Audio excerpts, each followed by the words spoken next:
Allie Renison is former advisor to the UK's Business and Trade Secretary of State, now with SEC Newgate Consultancy. Great to have you on Global Business Europe.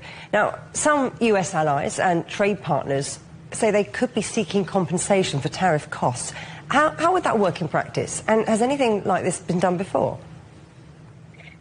It's interesting that in terms of the compensation route, normally what we're talking about is the ability of trading partners to go to the World Trade Organization to file sort of suits to allow for retaliatory measures.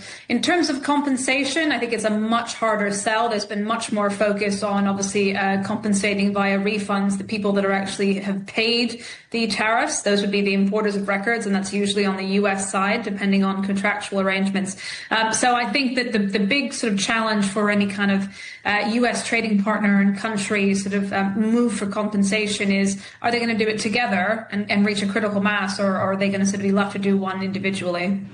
And if governments start reimbursing companies for tariff costs, are we potentially entering an era of permanent subsidy wars? I think, unfortunately, we're pretty much at the start of that era, as you say.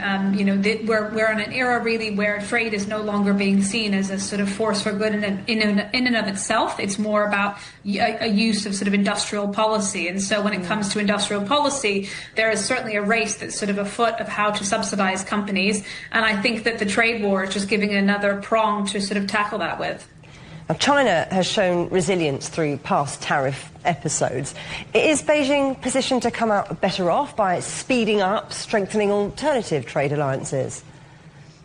Well, China's certainly not alone in doing that, but it's probably one of the more potentially tried and tested methods of, while you try and fight on one front in terms of dealing with a huge trading partner like the US, on the other hand, you're also trying to beef up your trade agreements with other countries. And obviously, we've seen that, for example, CPTPP, China is keen to accede to that as well.